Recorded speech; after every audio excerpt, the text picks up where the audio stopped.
said these would be recliners. Oh, I'm sorry. I don't have the... My contract specifically said lazy boys, so we got to talk. Talking about you, Steve. Good point. Welcome. My name's Sully. I'll be your moderator today, but I'm not. You guys are the stars, and we want to make sure to get a lot of questions from our fans out there. So I'm going to open it up right to start with. I know you guys have some. Who has a question for our panelists today? Get your hands in the air right there, blue shirt. What you got? Hey, first of all, I just want to say thank you for everything.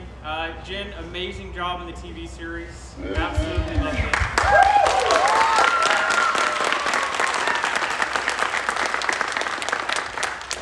My question would go to you, Steve. What game would you say had the best time recording or the most emotional impact on you?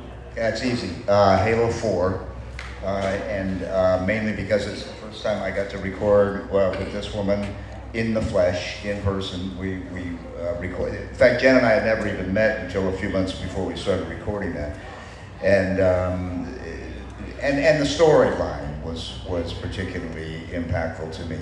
And followed closely by Halo Infinite, to be honest with you, because I thought the overall everything about that game I thought came together in a really wonderful way. So those were my two favorites for sure.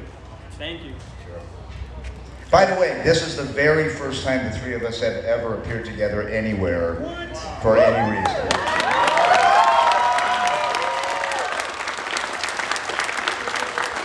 It's not often you get to sit next to the voice of God, you know what I mean? And by the way, I have a few things I need to confess when we're done. Not a problem. Real quick stuff, you know. Did I hear that somebody's from the Washington area? Jeff and I both. Really? Yeah. We both live here. Yeah. Oh, yeah. Awesome, nice and close. So we'll maybe get you back next year.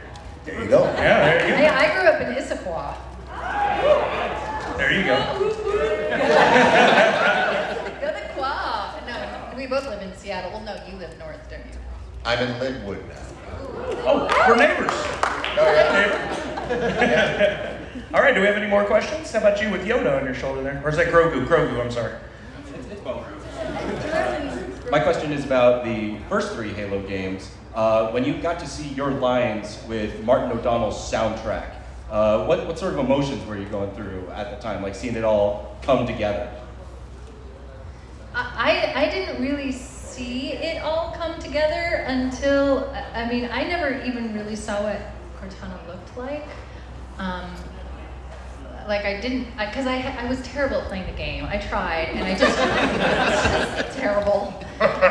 Although I think she could kick my butt. But that's not saying Probably, much. but that is not saying much. And so I didn't get to see much of Cortana until actually the release party for Halo 3. And I watched a whole bunch of videos of it that they were showing them, and I was like, oh, she's awesome. So it wasn't really until then. I already knew Marty was talented, but most of my experience with Marty was him in the booth directing us, because he directed us all. I'm assuming he directed you, Jeff. I don't actually know. I can't speak for He you. was around. Okay. On But he is occasion. impressive, for sure. All right, anybody else out there with a question? How about Master Chief in the back? Were you raising your hand or just pointing the gun? I don't...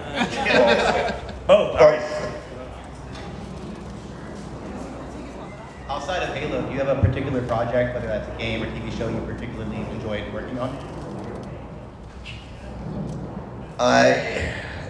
Not in terms of games. I mean, once you've been to Halo, no offense to all the other games out there, but and TV shows. I'm currently watching. I haven't worked on any TV shows. Yeah, but what are you watching? I'm watching For All Mankind on Apple TV, third season, which I love, and another one that I'm struggling to remember the name of. I'll think of it in a minute. I had a lot of fun working on Left 4 Dead. Because I like zombie movies, and so and I'm also watching Station 11. Oh my god! That's what I want. Actually, excuse me, the TV show that I'm focused on right now is Game of Thrones, mainly because sitting there in the back, and I've refreshed the character. Daenerys. Yes, Daenerys. it's here, so I'm all of a sudden it's Game of Thrones, right? You look just like her. Nailed it. I loved working on Broadway in Inherit the Wind with Christopher Plummer and Brian Dennehy. Someone's fancy. It was very, very cool. But I got to tell you, one of my favorite experiences was with Jen when she and I did Pygmalion together in Seattle. And she played Eliza Doolittle, and she was phenomenal. She was so good that when we first had our dress parade where everybody comes out in their makeup and costumes, I didn't know who she was. And I'd known her at that point for years. So, yeah, it was. Jeff has directed me in a few shows actually, so we have another Connection. Connection. Yeah. That is great. Nice. Gentleman in the gray hoodie there. What landed you guys roles in video games? I don't imagine you started your career trying to get in as voice actors in video games. That's true, because if I did, I would have been auditioning for Pong. And you think the Chief didn't have a lot of dialogue. Pong was pretty slim. I can't speak for Steve, but in Seattle, the reason that I got involved in video games is because that's what was happening here.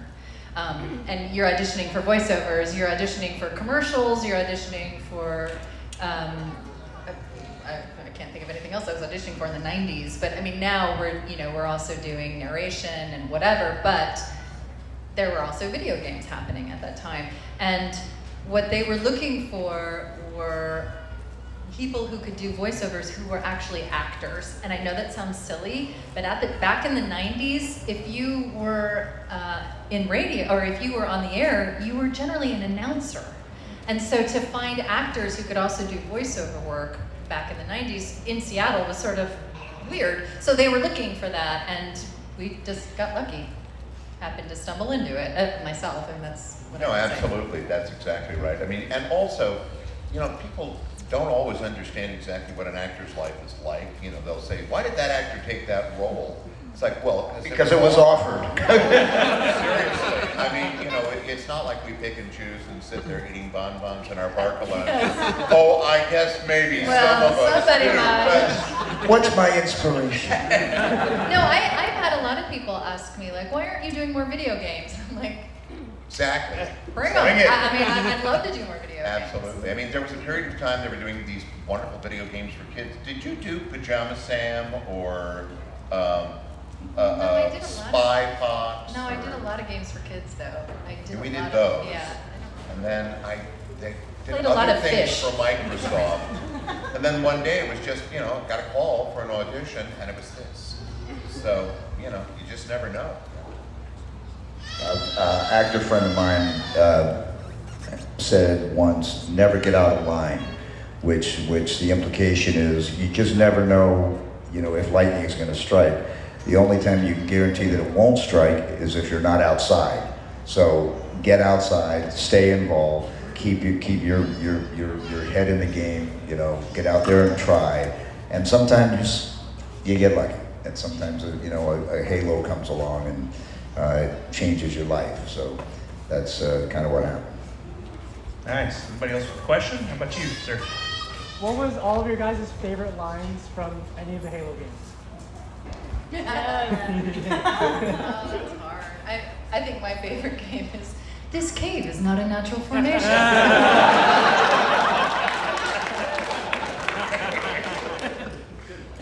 My favorite's always at the end of Halo 4, when he's talking to Lasky, and he says, actually he's really talking to himself, when the Chief says, she said that to me once, about being a machine.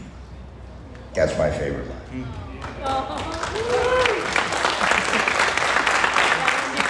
I have no emotional line. Triple kill!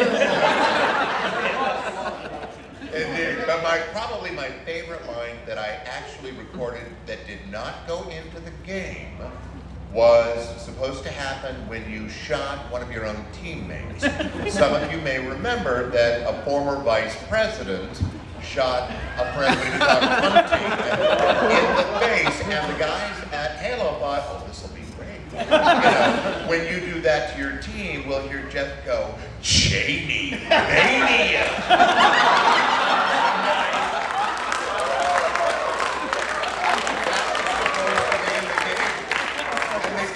That they cut that. I know. They tried to hide it. Apparently it was only going to happen like every 1,000 times or something, but somebody at Microsoft got it. And they slapped our hands. I'm adding that to my stream deck for the next time I'm playing Halo. I can just, Jane. Oh, I mean, it's one of my favorite things to do. All right, who else do we have? Got a mic back in the back there? Besides the main two, who are your favorite Halo characters? Sergeant Johnson. The Arbiter. I would have to say Sergeant Johnson, too. Nice.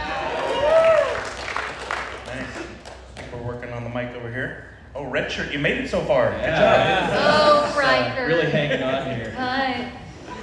Were there any crowdsourced lines, actually for all three of you, that somebody said, Chief should have said this, that you thought, oh man, that might have actually made it into the game if we heard it before. And I mean, mostly for Jeff, obviously, with I'm sure he gets all kinds of suggestions for lines. But for the other two as well, were there anything you heard, oh man, that might have made it into the game? That would be good. We don't get much input as far as what goes in the game or what, I mean, most of the time we get our scripts fully, here you go, they're handed to you and they have crafted them and they're done. If it's clumsy, if the writing is clumsy and they're like, yeah, I don't really know, I don't feel good about this, you can help them, finesse something in my experience, but they don't allow you to know because they have such a clear storyline as to what they're doing. Unless, I guess I've had a couple moments when I'm in your head and it doesn't matter, if it matches my lips, what I was saying, but generally I get to do that. It's my experience.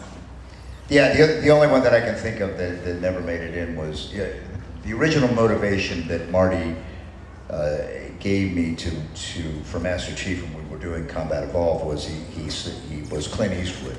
And he said, think of Clint Eastwood when Clint was doing the spaghetti westerns for a few dollars more. And he didn't say much. He was kind of that kind of character. But when he did, somebody usually died.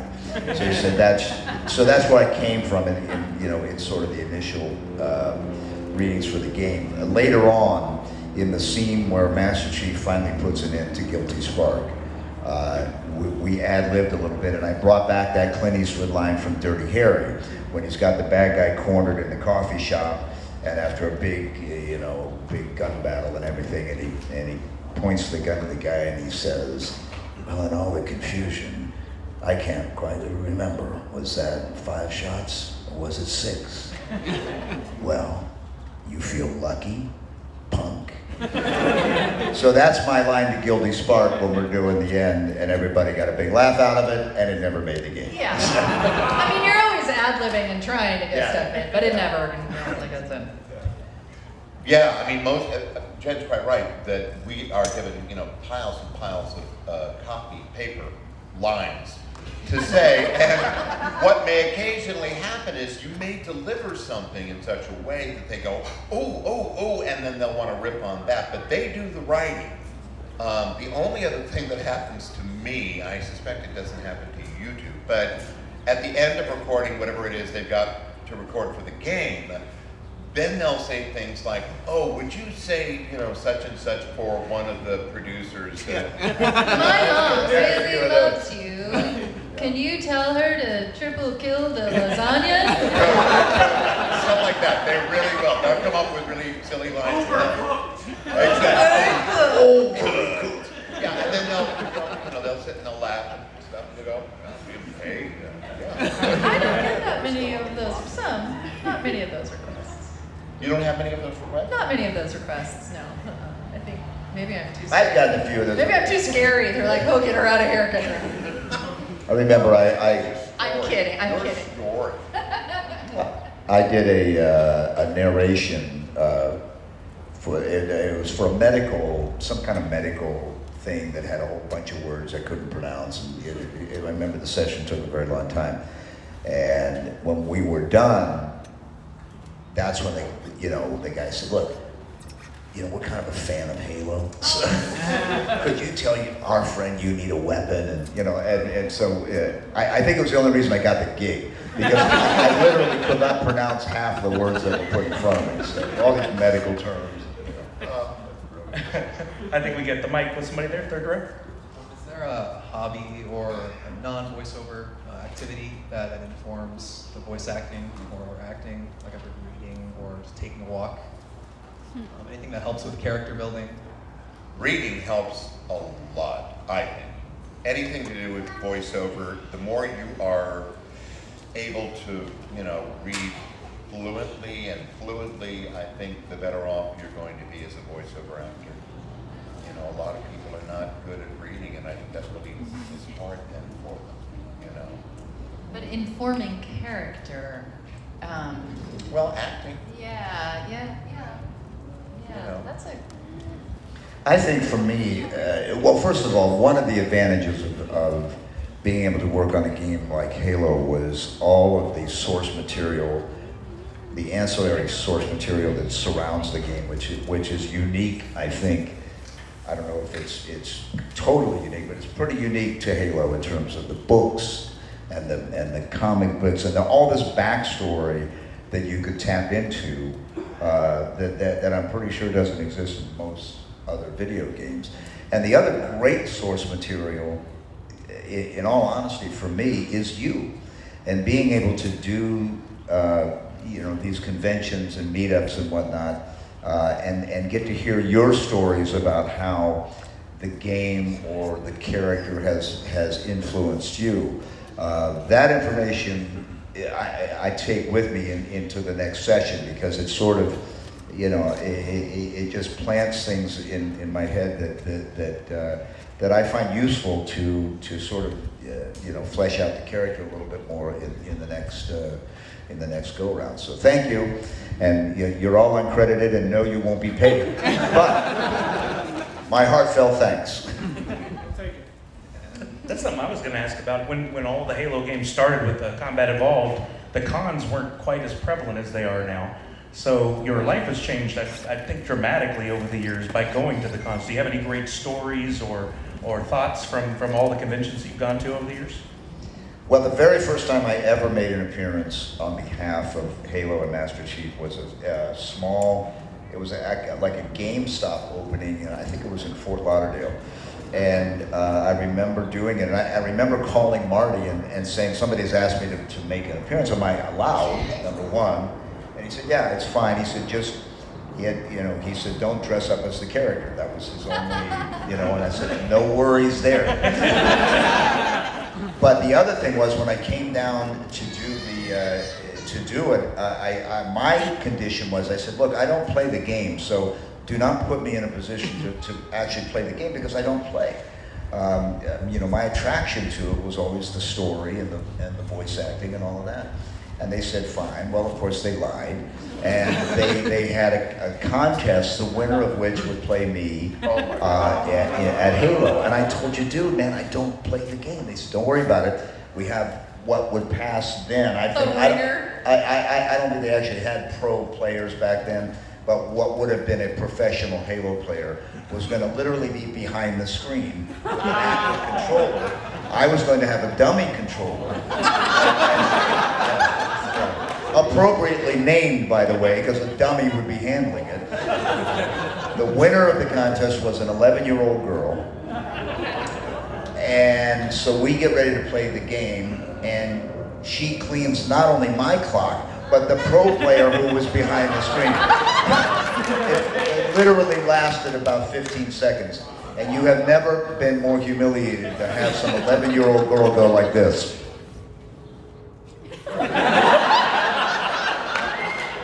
You're Master Chief. Wow. The only consolation was, and I found this out not more than a couple of years ago, that the girl ended up actually being a professional Halo player and won like a ton of money. Nice. So at least I was beat by somebody who was actually, really good. But yeah, that's a true story. She's probably told a lot of people that story now. Yeah. Boy, the guy was a chump. He couldn't. How about you, Jeff? Any stories from the guys? This is my first convention, so.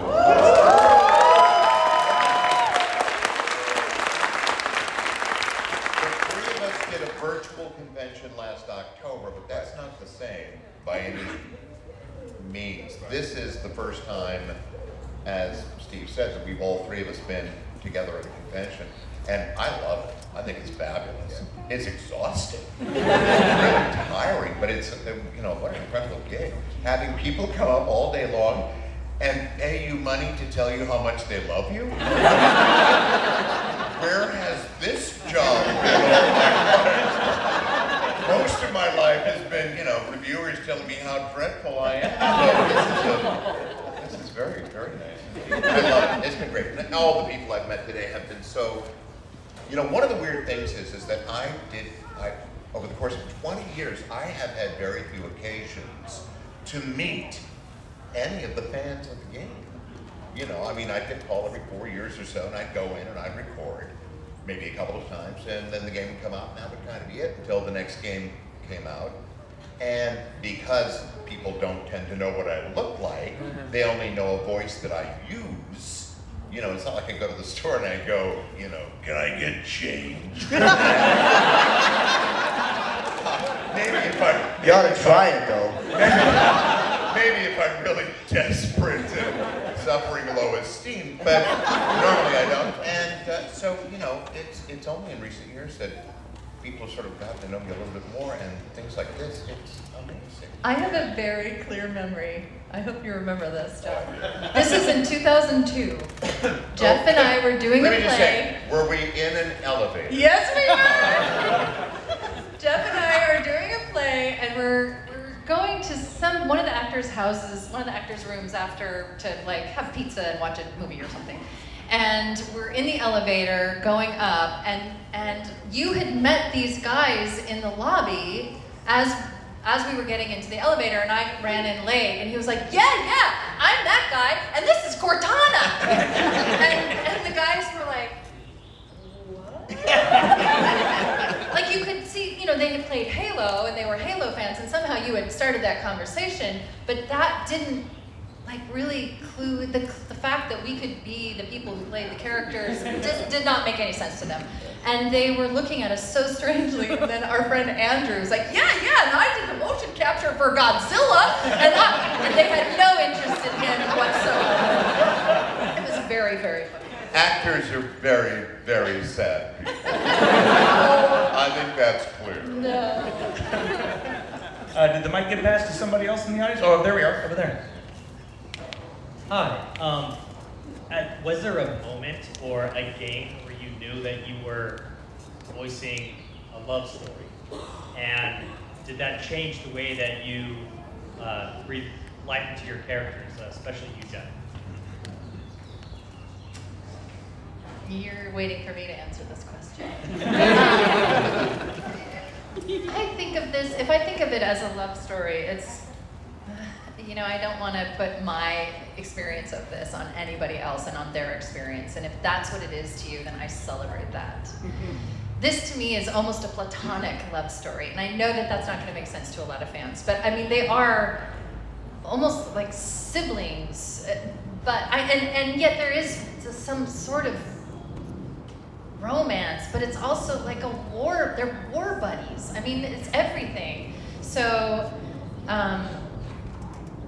I think in 3, I started to realize, this is an emotional connection beyond this fun, silly, that this is a war story. These are about people who are tied so closely together because they are saving each other's lives over and over and over again, and that bond is incredibly intimate.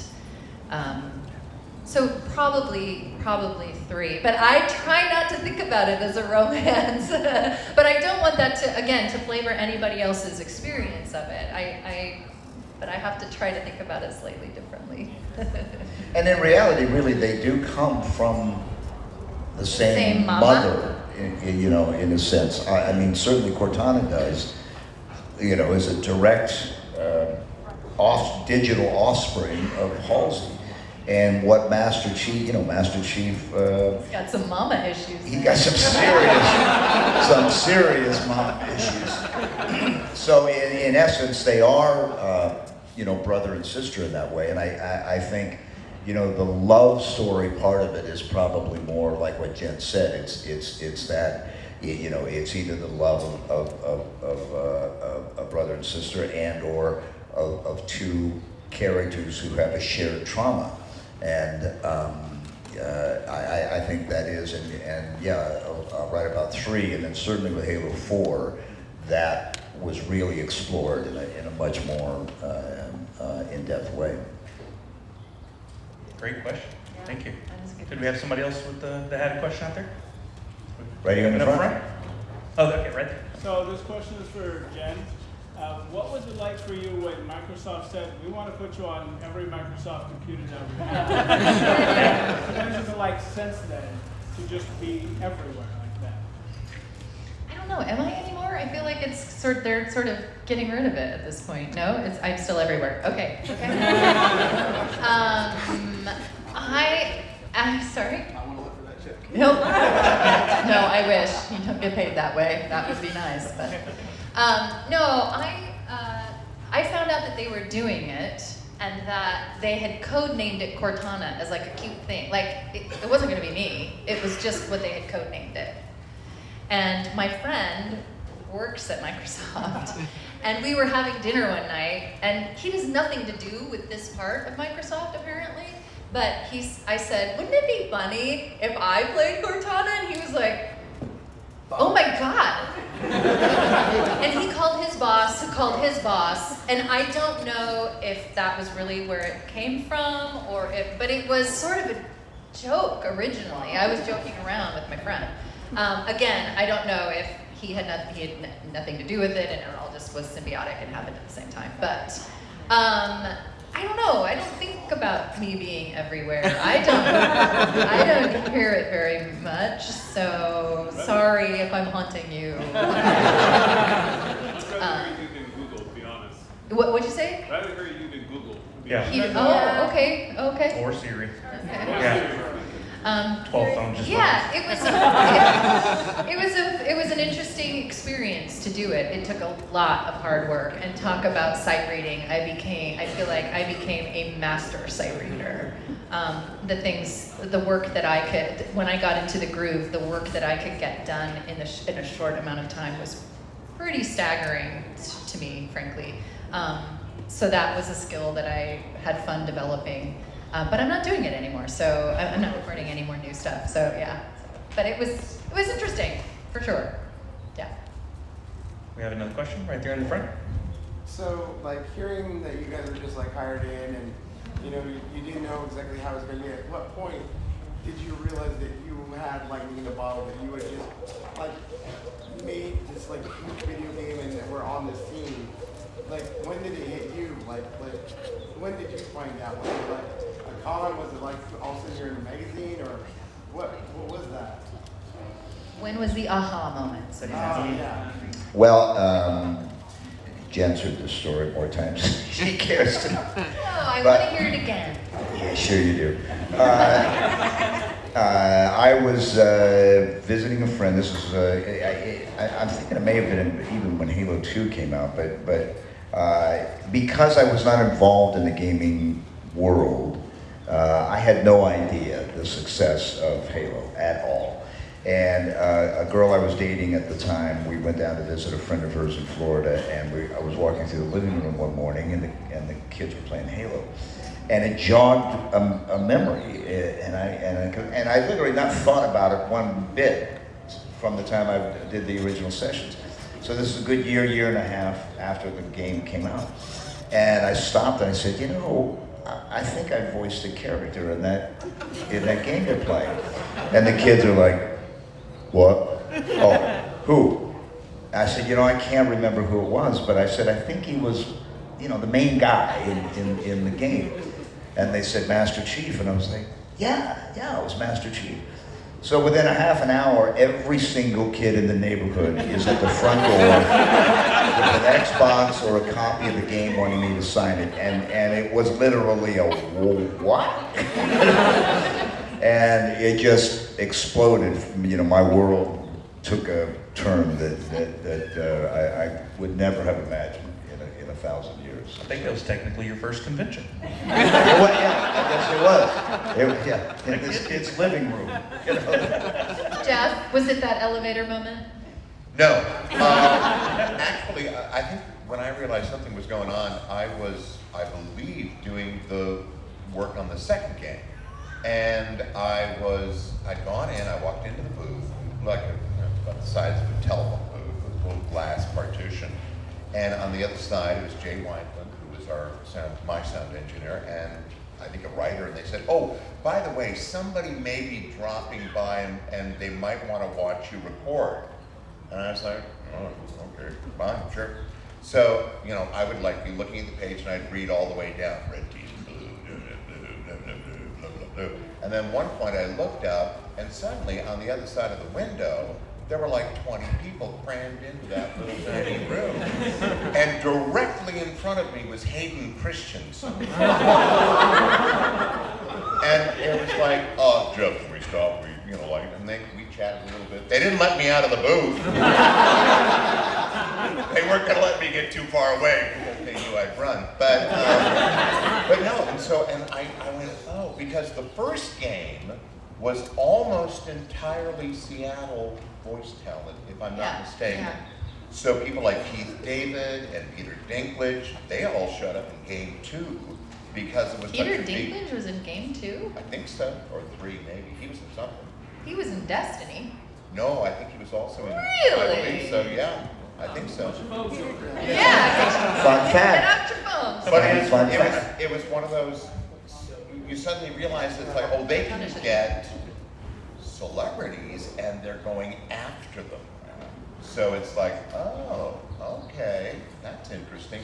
That and when I think the third game came out and made $175 million its first day in the United States alone, and I suddenly went, wait a minute, where's my chunk of that? It's like Jen says, we get paid for, a fee, basically. It's like no royalties at that point. They've changed it since.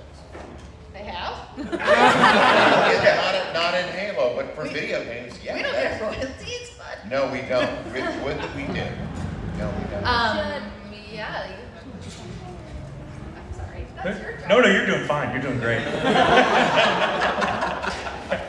All right, well, thank you all for joining here, and I'm pretty sure everybody here feels the same way when they appreciate you and each of your hard work and all the Halo games and everything. So thank you so much for that. My question for all of you, I know these cons are they're awesome, and half of it is basically people dressing up as whatever they want. Is there a particular character? It doesn't have to necessarily be Halo. It could be anything. And if putting on a costume wasn't an issue, what would that costume be? What would you be dressed up as at a con? Jabba the Hutt. Because I wouldn't have to do much at all. Steve? No, I'm a real sourpuss when it comes to that kind of stuff. I don't like dressing up for Halloween. My daughter loves it. It's her favorite holiday. Always has been since the time she was a little girl. And all the kids. And so last Halloween, she lives in Colorado, and I was going to be out there for some reason. And she was like, Dad, you can dress up. We got this outfit for you. And I said, honey, don't dress up. so yeah, I don't really, it's just not my thing. My husband really wants me to dress up as Cortana at Halloween. Desperate for me to do that. I think if I was coming to a con, I don't know if this would be appropriate at a con, but I'd be Buttercup in from Princess did cut off all my hair used to be super long, so it would have worked. But that would probably be because I love that movie so much. I love that movie so much. Good choice. I think we have time for one more question, and we've got a dad with a Halo shirt on. Perfect for our last one. Isaiah. Hi. Hi. Thanks again, you guys, for being here and being so gracious with your time. It's really been awesome. It's getting to see you all. My question's mainly for Jen and Steve. Jen, really with Cortana, we've seen her really evolve over the course of the games from being, obviously Chief's best pal to sort of being an adversary a little bit, to get on with the games, and then of course, being the weapon, and then doing the live action series. With Steve, really just like every game, they're just giving you more dialogue, and we're finding out more about Chief and who he is as a human being, really. So my question is there ever like a point where you feel like really settled in the character, or is it just changing and evolving so much that you just kind of feel like you're learning as you go? I never feel settled in any experience as an actor because you're constantly learning new things and taking that in, and if you're not, you're dead. I feel comfortable with Cortana, and she's familiar to me. So there is that, like, oh right, this is.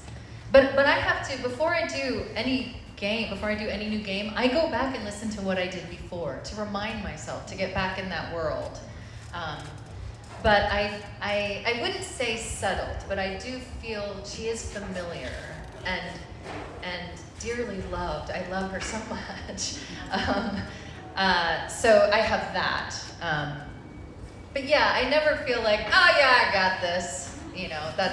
That isn't an experience. Well, like you said, that's the kiss of death. As soon as then people are like, no, you no, don't. you don't. Yeah. And I would echo that. I never feel, settled with him. In fact, I feel like it becomes more of a challenge, not less, because there's so much history behind you. Right. And so, the struggle with the Master Chief has always been, how he struggles with emotion because it was bred out of him, and that's one of the cool things about the TV show is they really take that idea to its ultimate extreme, which was that he was literally enhanced to eliminate an emotional impact, and then the Pablo Schreiber, there was the scene where he removes the thing that inhibits his ability to express emotion. So, it's never that graphic in the game, but the way I've always approached him as a guy who has emotions and doesn't really know how to let them out, and is in some ways afraid of them. And the Chief isn't afraid of much, but I think that's the one thing. So the struggle as an actor is how do you interpret that? And I always harken back. There was a guy on, remember the show Inside the Actors Studio? Oh yeah.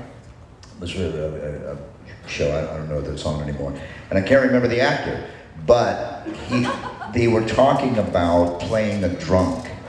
And he said the trick to playing a drunk is to act like you're not drunk. It's not slurring the words and doing all that. It's that because when you think about it, when you are drunk, all you're trying to do is pretend like you're not drunk. So when I use that, in terms of Master Chief in how to express an emotion that he really doesn't understand. So every iteration of the game has explored that concept a little bit further, and that's the challenge, and it's a fun challenge to sort of have. It's much more fun to have that than it is, to approach a character and say, I got this, You get the lines, you get your voice in a certain place and you do it. That's boring. What's fun is to try to figure out how to get it out from the heart out to whatever you're supposed to be doing. Well, we're coming towards the end of our time together, but before we get out of here, do y'all have anything you'd like to share, projects you're working on currently, or just some thoughts about Halo and maybe your first con? that you'd like to share with the audience? Projects. I don't have any projects really going on. I'm very my project, such as it is I'm hoping to drive across country in mid-August and see everybody I've ever known on the way, and end up eventually in New York, where I may spend a couple of months because I've got agents there, and it would be interesting to see what we could drum up back there, just for a change of pace. That's all. And as far as I already said, being here at this convention has been such a kick. It's really been great, and I just hope I get to do a whole lot more of them because they're a lot of fun. And it's also really, I have to say, one of the great things about today is finding myself together with the two of these people because they're both so incredibly not only good at what they do in the game, but they're great, great people. Really great people.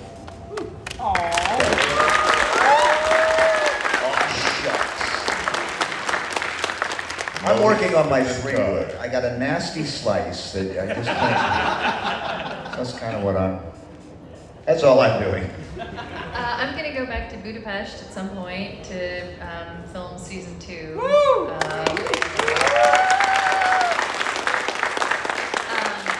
And I've got some other things that I can't tell you about. Sorry.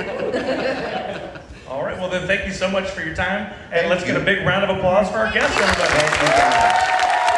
Thank you very much.